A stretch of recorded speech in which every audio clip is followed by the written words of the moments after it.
Olá, seja bem-vindo, você ouvinte Band News FM, sintonizado com a gente em mais um Band News em Forma. Hoje para falar sobre liberdade, natureza, superação. Velejar é mais do que um esporte, pode ser um estilo de vida, né, Camila? Um convite a novos hábitos e lugares que a gente nem tinha imaginado. Ah, sem dúvida. É um convite para a gente conhecer um pouquinho mais do mundo, do planeta que a gente habita, né? Eu acho que mesmo as pessoas que não têm esse contato, não têm essa possibilidade, devem ter no mínimo a curiosidade de entender aonde a gente está e, sem dúvida, a gente pode tirar muita coisa boa de qualidade de vida, de estilo de vida, de repensar a nossa existência, acho que fisicamente, né? E com o mundo onde a gente vive. E para entender toda essa mentalidade, a gente não podia estar em melhor companhia. Para isso, recebemos o Beto Pandiani, um dos mais experientes velejadores do Brasil. Já cruzou tanto mar por aí, a gente escreveu 8 livros e agora está aqui com a gente no Band News em Forma. Um prazer ter você aqui, Beto. Obrigado, Isabela, Camila, ótimo. Se pudesse, a gente passava o dia aqui conversando. Gente, história não ia faltar, viu? Eu queria começar do começo. Beto, você teve ali um período da sua vida com um trabalho empreendedor, com bares, restaurantes. Sim. Mas o catamarã sempre fez parte da sua história. Explica pra gente como que teve esse ponto de virada que você resolveu transformar a sua vida em alto mar. Tomar a decisão de viver de vento foi uma decisão difícil, né? Porque na época, meus sócios, nós trabalhávamos com restaurantes em São Paulo, casa de show Aeroanta, né? Foi um lugar muito conhecido, o Olivia na Vila Madalena, o Mr. Fish, o Clube Base, o Singapore Sling. Foram quase 15 anos trabalhando à noite, fora os 5 anos que eu trabalhei como barman na época da faculdade. No Hits, no Clyde, no Maxud Plaza. Mas eu sempre competi, velejava num catamarã, que é um barco de 2 cascos, né, o Hobbycat 16. Era meu hobby, meu esporte. Na época, obviamente, não tinha rede social, então não era algo que as pessoas sabiam, só as pessoas mais próximas, né? Então, quando eu decidi largar tudo em 93 para fazer a primeira viagem, né, foi Miami-Ilhabela, nesse tipo de barco, que era algo bastante, que ainda é, né, muito inovador, diferente, muita gente tomou um susto, né? Falou, pô, mas aquele cara é da noite, né? Você tem uma imagem não muito boa, né, quando você trabalha na noite. Ficou doido, né? Porque... acham que você enche a cara todo dia, que você se droga, né? E não era, sempre fui uma pessoa mais ligada ao esporte, ao dia. E essa decisão, ela também tinha a ver com minha qualidade de vida, com meu bem-estar, em estar mais próximo da natureza e sair daquela atividade. Mas é difícil você abrir mão do que está dando certo, do que está funcionando do ponto de vista profissional e tua vida econômica, e você se lançar, vamos dizer, até numa aventura, né? A viagem é menos aventura do que você largar tudo isso, né?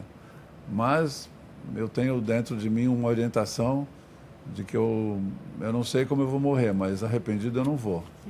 Isso eu tenho certeza. E não vou morrer infeliz também. E eu sabia que naquela direção eu não ia encontrar a minha felicidade, né? E eu sou filho de um velejador, meu pai velejava na Itália, meu pai era italiano, e desde criança eu ouvia as histórias, isso aí ficou registrado. Meu pai, infelizmente, partiu cedo e ficou essa semente dentro de mim, né? E um dia ela germinou, mas eu não imaginava quando eu imaginava que eu pudesse dar volta ao mundo, velejar, viver num veleiro, eu imaginava num veleiro cabinado, com cama, com estrutura, não com essa jangada high-tech, né, como a gente brinca, né? Porque, na verdade, você viaja exatamente nessas imagens, né, que estão passando, né, Beto? Explicar para o pessoal que está vendo aqui para a gente o que é. Esse é o barco. A gente está na sala digital Band Google gravando hoje esse Band News em Forma, uma super parceria aqui da Band, e por isso a gente consegue acompanhar com imagens em alta resolução. Mas para quem está no rádio, gente, você está pensando que o Beto velejou o mundo em um barco de cruzeiro, atravessou o mundo com uma super estrutura. Não, né, Beto? É um barco sem cabine e sem motor? Sem motor, sem proteção nenhuma, não tem dentro, né? Você não tem como entrar no barco, você só fica fora. Isso muda completamente a nossa relação com a natureza, com os elementos, onde você está à mercê do calor, do frio, da chuva.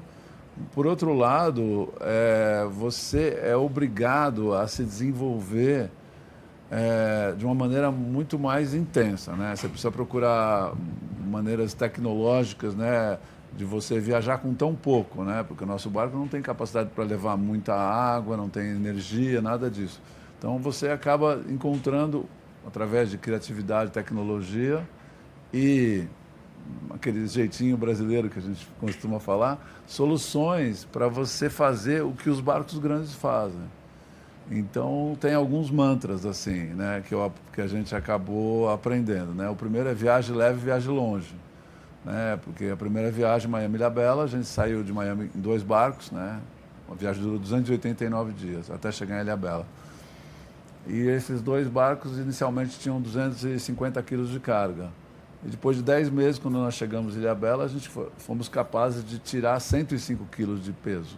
Que nós fomos aprendendo ao longo do caminho o que era importante. Então foi o primeiro aprendizado assim, de gestão de recursos, de otimização, de priorizar as necessidades da gente, né? Tem coisas que a gente deseja e tem coisas que a gente necessita. Então tira os desejos de lado e só usa o que é fundamental para você sobreviver. E esse é um aprendizado que a gente traz para a vida. Um corpo mais leve é mais saudável. Uma empresa mais leve é mais saudável. Uma alma mais leve é mais saudável. Barco mais leve quebra menos, anda mais rápido, né? Então, são coisas muito simples que a gente foi aprendendo ao longo desses últimos, sei lá, de 93 para cá, quantos anos dá?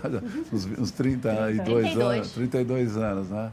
Foram 8 viagens, né? Então, as viagens foram acontecendo, né? Fomos para a Antártica, fomos para o Ártico, cruzamos o Pacífico, cruzamos o Atlântico, Patagônia, Amazônia e toda a costa brasileira.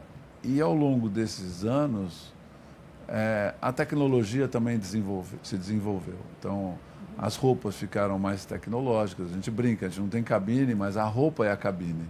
Quando você veste uma roupa, essa roupa amarela que já apareceu algumas vezes aqui, macacão, é uma roupa seca, né? Não entra água dentro, e ela respira. Então, dentro você coloca várias camadas, então você dessa forma você controla a temperatura interna do seu corpo. É uma experiência de você usar camadas de uma forma modular. Alimentação, né? Algumas viagens eu tinha que comer 6.000 calorias dia, por causa do frio. Né? A gente gasta muita energia, troca muito calor. Outras vezes eram viagens tropicais. E com 6.000 calorias, Beto, uma quantidade razoável de comida, né? Vocês levavam o quê? Não é muita comida, é comida muito calórica. Porque, então, por exemplo, as comidas liofilizadas, que é um processo de desidratação, imagina o alpinista que sobe o Everest, ele está num elemento trocando muito calor, né? Porque ele vai numa atividade física intensa, né? Ela é uma atividade aeróbica, mas de muita intensidade. E ele está num ambiente que a temperatura está muito negativa, 20 graus negativos, né? Depende até mais. E aí ele precisa repor o calor, repor energia para manter o calor interno, né? E ter energia para continuar. O barco, para nós, tem o mesmo raciocínio, não tão intenso, mas é igual. Então, você tem comidas especiais que já são ultracalóricas, mas no caso da Antártica foi engraçado. A gente fez um Tupperware, onde a gente colocou várias fatias de bacon cru e presunto cru, presunto de Parma com bastante gordura, e a gente ia mastigando como se fosse um chiclete esse negócio.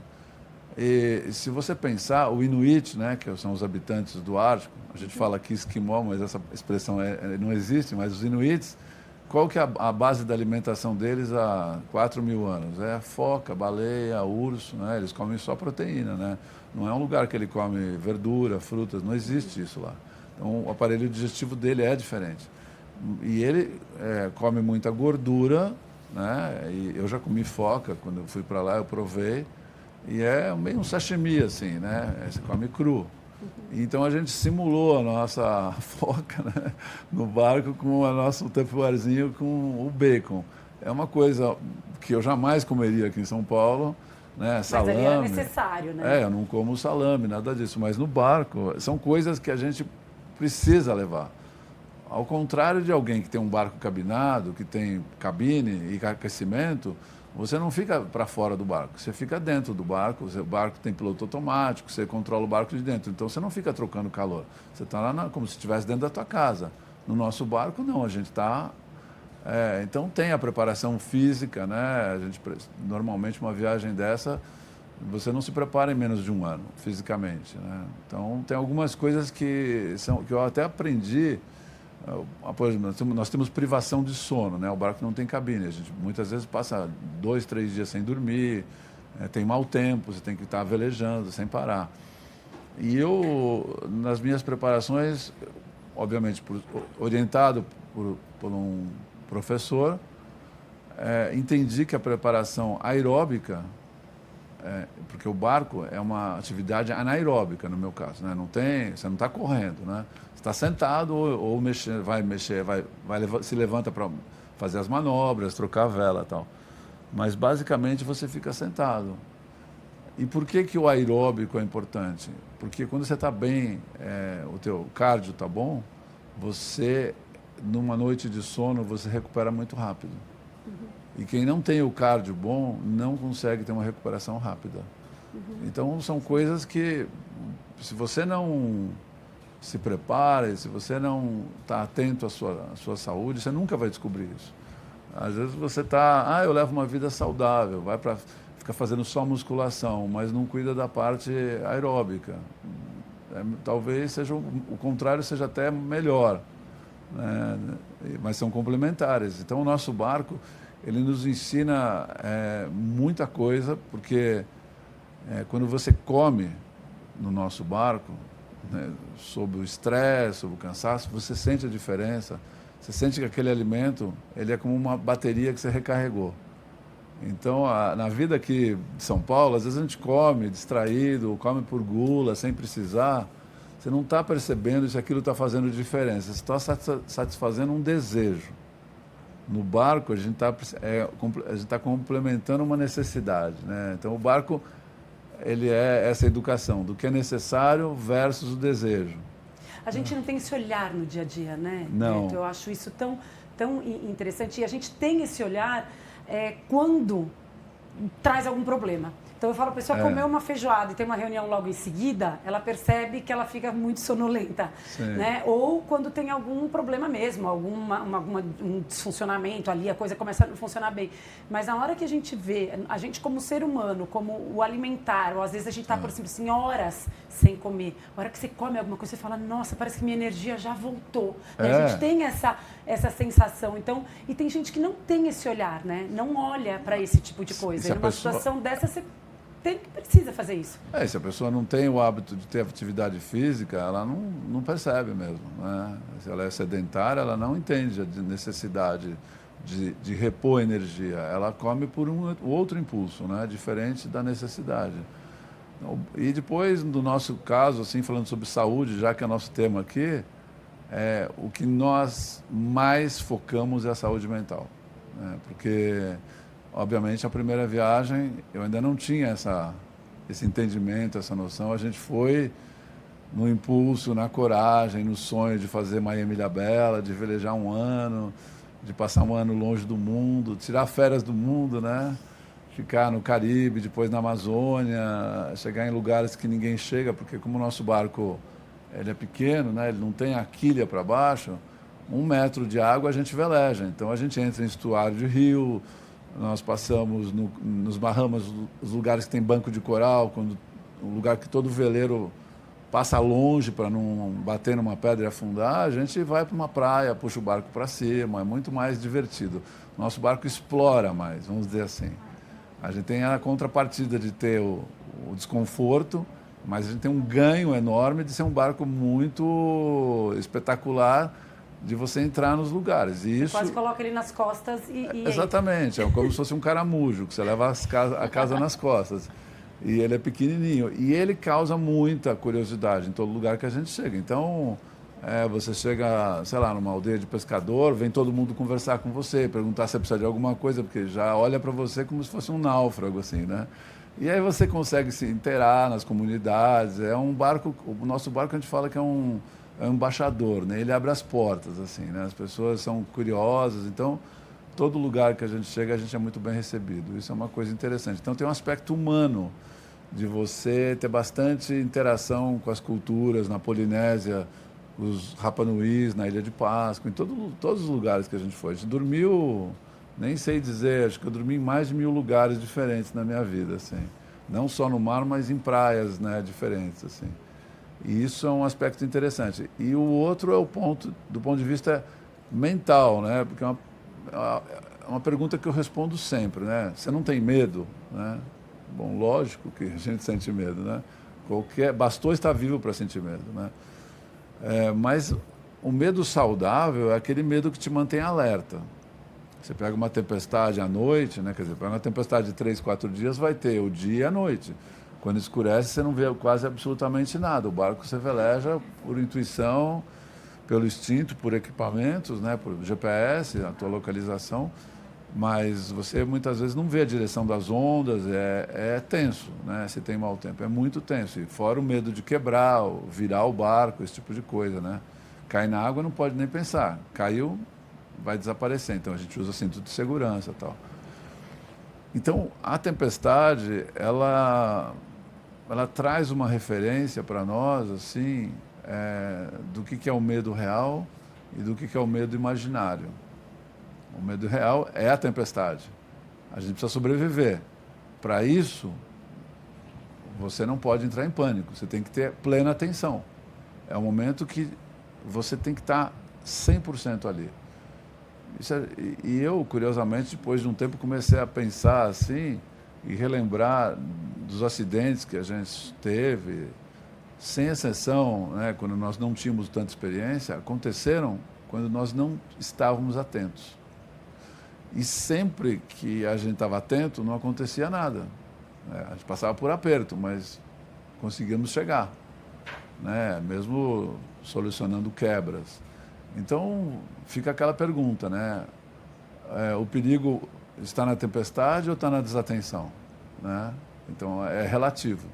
Mas se você não tem uma mente trabalhada, se você não tem uma mente que você educou e condicionou, você tem o risco de cair no medo psicológico, que pode te levar ao pânico, né? E aí você perde a confiança em você, o teu companheiro pode perder em você, você nele, e aí acabou.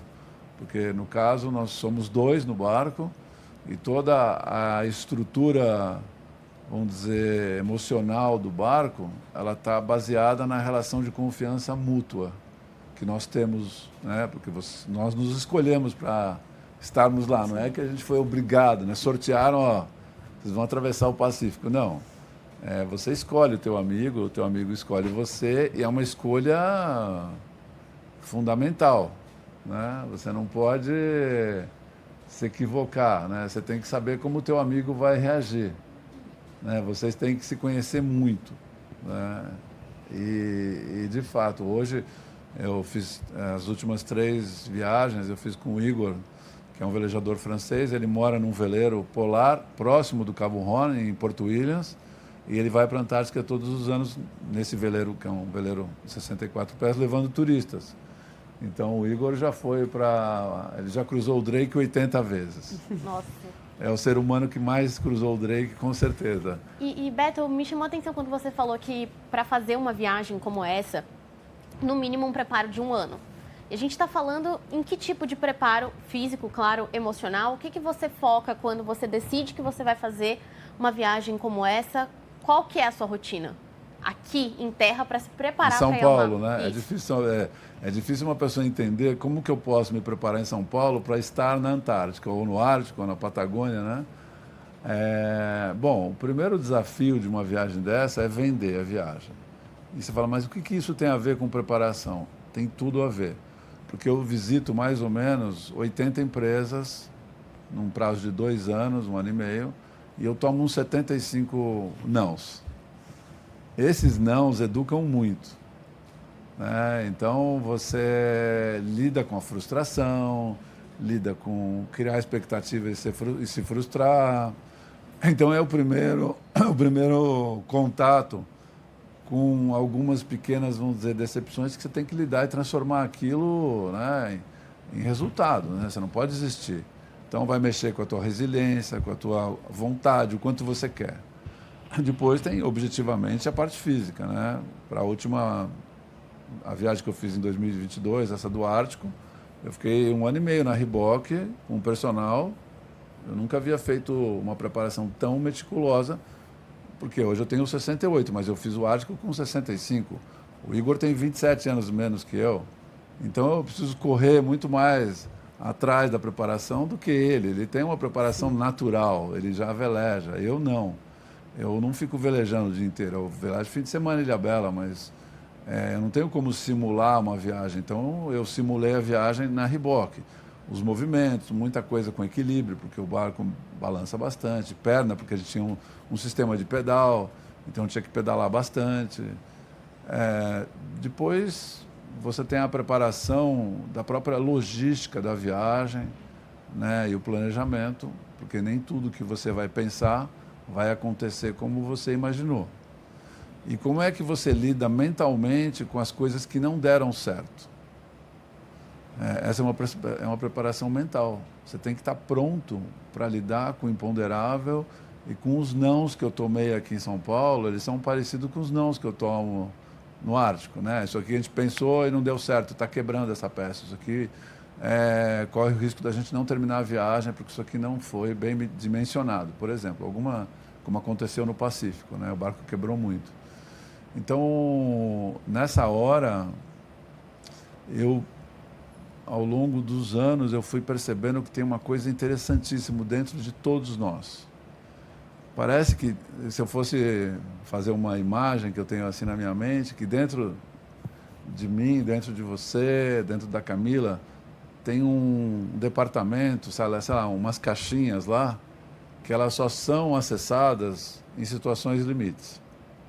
A gente nunca vai conseguir acessar essa nossa superação, essa nossa resiliência, se não tiver uma situação muito desafiadora, onde você vai descobrir como você tem força.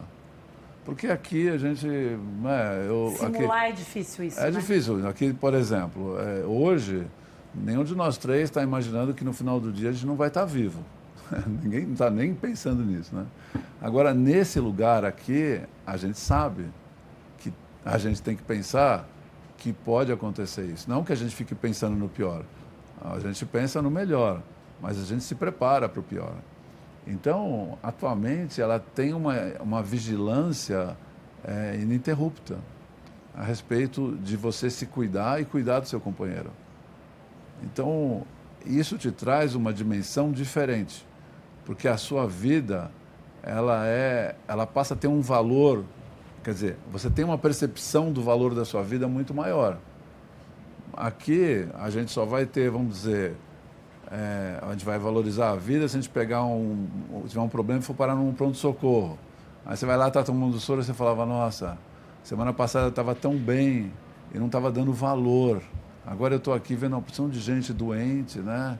E você tem o valor da vida, né? Ou da saúde, né?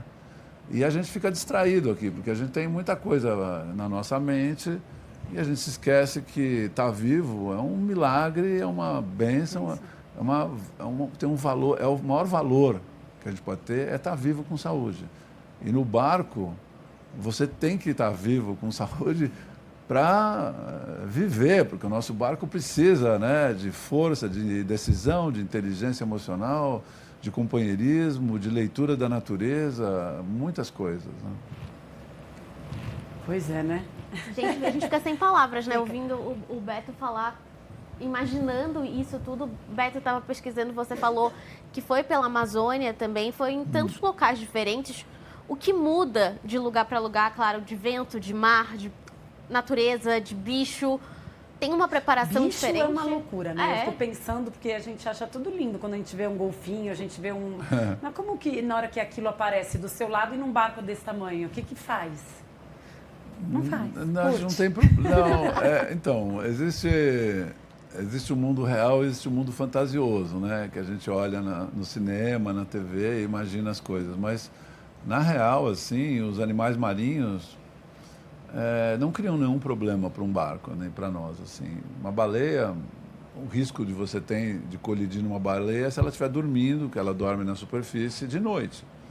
Mas de dia, ela nadando, ela tem noção exata do tamanho dela. A gente passou já diversas vezes ao lado de baleias, elas passam colado no barco, elas não tocam no nosso barco.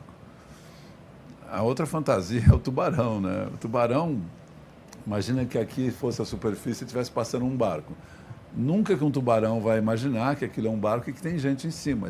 Para ele, aquilo não é nada, né? Para ele está interessado em comer tudo que ele tem registrado como alimento que é para ele, não é um barco.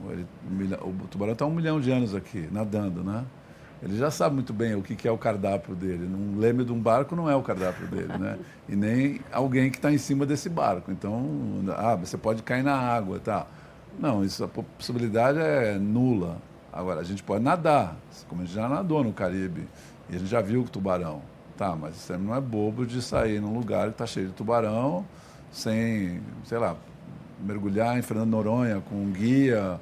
Tudo bem, é diferente, você está num ambiente mais ou menos controlado. Nós sabemos que a gente não pode fazer coisas assim que coloquem a gente em risco no meio do Atlântico. A gente ficou acalmado, deu vontade de pular no mar lá, estava sem nada, a gente mergulhava e subia no barco, né? Qual que é a chance do tubarão passar ali? É pequena, você está no meio do oceano, existe, mas tudo bem, você dá um mergulho e sai. A água é transparente, você vai, mas a gente não se coloca em risco desnecessário em relação a isso. Mas os animais, na verdade, agora, nessa viagem do Ártico, nós tivemos a primeira experiência de estarmos num ambiente arriscado por causa do urso polar. Então, a Antártica não tem nenhum predador, na Patagônia também não, no Caribe, na América Atlântico, nenhum lugar desses, mas no Ártico tem o urso polar, que é o maior predador da Terra, não sei se vocês sabem, porque ele corre e nada bem. Então, ele durante o verão, ele precisa comer, porque depois vai chegar o inverno, ele vai ficar hibernando. Então, ele tem que comer qualquer coisa que aparecer na frente dele. E qual que é o cardápio dele? São as focas, eventualmente um caribu, mais difícil, mas pode ser uma morsa, um filhote de beluga, que é aquela baleia branquinha, e eventualmente alguém, né? Isso a gente viu que teve registro já de ursos polares atacando inuits nas aldeias, né? E, então a gente realmente era um pouco desconfortável à noite quando a gente ancorava nesses lugares com muito gelo, porque a gente sabia que a gente estava no ambiente dele. E um urso polar, para vocês terem ideia, quando a gente estava montando o barco para começar a viagem, numa aldeia inuit, chamada Tuktoyaktuk, uns caçadores vieram conversar com o Igor e comigo e perguntaram se a gente estava levando pasta de dente. A gente falou, qual o problema? Ele falou, não usem pasta de dente aqui no Ártico, porque o urso polar sente o cheiro a 20 quilômetros. Aí ele falou, bom, e o salame? Na hora que a gente abriu o presunto, o salame, né? Vai ter uma fila de urso atrás da gente, né?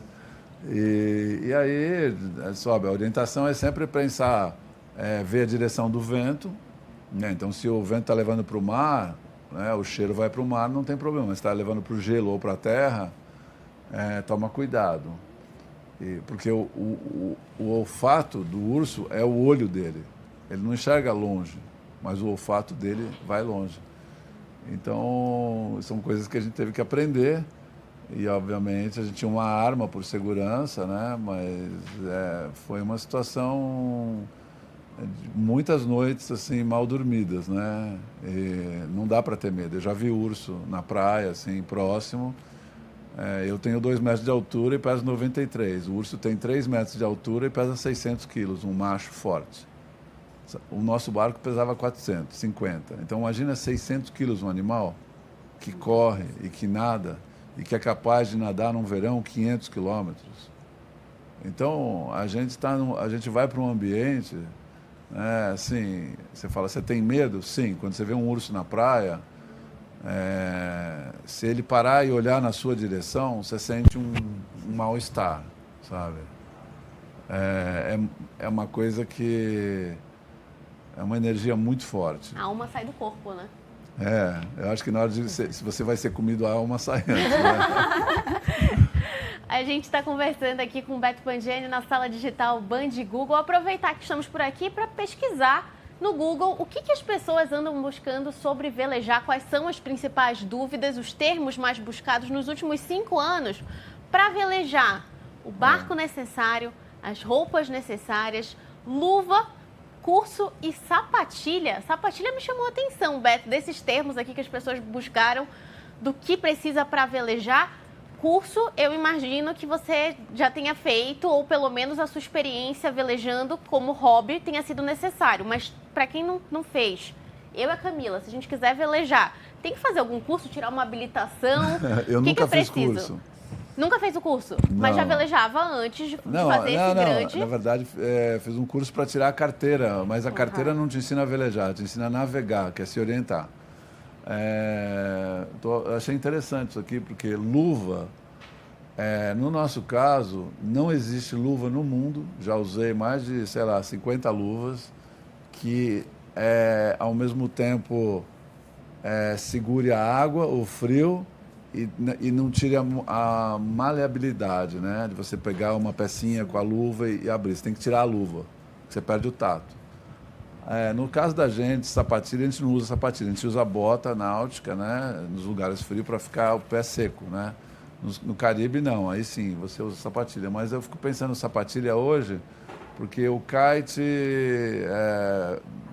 hoje na vela é o esporte mais praticado, né? Kite, windsurf, esse tipo de coisa, assim. Windfoil e tal. E o pessoal usa a sapatilha para ter um grip maior, uma aderência maior na prancha, pode ser. Roupa também. Roupa, no caso, a gente mora num país tropical, então todo mundo pensa em roupa, ou roupa de borracha ou uma roupa com proteção UV. Né? Não é o tipo de roupa que eu uso nas viagens frias. Né? Nas viagens tropicais, sim, a gente usa UV, né, para proteção solar e protetor solar também, né? E você sabe que o boné não basta ser um boné de pano, ele tem que ter proteção UV, porque o UV passa pelo boné, né? Você não se protege com uma camiseta normal, ela tem que ter tratamento. Roberto, você sofre mais no frio ou no calor, você? Eu sofro mais no calor. Eu sou uma pessoa calorenta, eu tenho pressão mais baixa, eu gosto do frio, diferente da maioria das pessoas. O Igor e eu, nós dois temos essa característica, a gente se dá melhor no frio. Embora, quando você tem desconforto extremo, o do frio, ele causa mais impacto em você. Porque, vou te dar um exemplo, o Pacífico foi muito quente, né? Mas à noite refresca, então você tem pelo menos 12 horas tranquilo, as primeiras horas da manhã e as últimas horas da tarde. E no frio, frio 24 horas, 36 horas, 2 meses de frio. Né? A Rota Austral, que foi a segunda por baixo da América do Sul, a gente ficou... a viagem durou 170 dias, mais de 100 dias, uns 120 dias no frio. E isso criou alguns machucados no meu corpo, né? Assim, por exemplo, eu sempre tive as extremidades quentes, né? Minha mão ainda é quente, mas o meu pé, ele nunca mais ficou quente, assim, eu não usar uma meia. Eu tenho que usar meia até em casa, se eu estou trabalhando em casa, ele fica frio. Ele machucou, porque ele já sentiu muito frio. Então, o calor, em São Paulo, eu prefiro 10 vezes o frio do que o calor. Né? O calor você não tem o que fazer. E o frio tem, né? Você põe uma roupa e tudo bem. Claro. Mas para praticar esporte, com certeza é mais gostoso o calor. Né? Velejar em Ilhabela é uma delícia. Mas quando não tem vento e está muito quente, é muito desconfortável, né? E no caso da prática do esporte em si, claro, a gente está falando aqui de expedições que o Beto faz, mas antes disso era o seu esporte, o seu hobby continua até hoje. Camila, o que faz a diferença nos exercícios de atividade para desenvolver equilíbrio, resistência, o foco? A gente pode dimensionar isso para algum tipo de exercício na academia, indoor? Pode muito, Isabela. Você pode ver o próprio Beto falando, quer dizer, além da gente falar da parte aeróbica, que ajuda demais a pessoa realmente estar e conseguir ficar um bom tempo ali, né? Porque não é um esporte de tão pouco tempo. Claro, você pode às vezes entrar no mar, sair, voltar, né? Mas demanda muito, assim, essa coisa do equilíbrio, da estabilidade, né? E da mobilidade, né? Essa coisa de músculos que dão... O Beto falou, né? Dessa força na perna, de você conseguir abaixar, mexer, levantar o braço. Então, essa mobilidade mesmo das articulações, não a mobilidade só do levantar e ficar em pé e conseguir se locomover. São coisas que você consegue, assim, colocar muito dentro de uma academia. A gente tem essas superfícies instáveis, né? Que testam a sua estabilidade. Você conseguir se manter em equilíbrio numa perna fazendo alguma outra coisa, em posições com uma perna em cima, outra embaixo.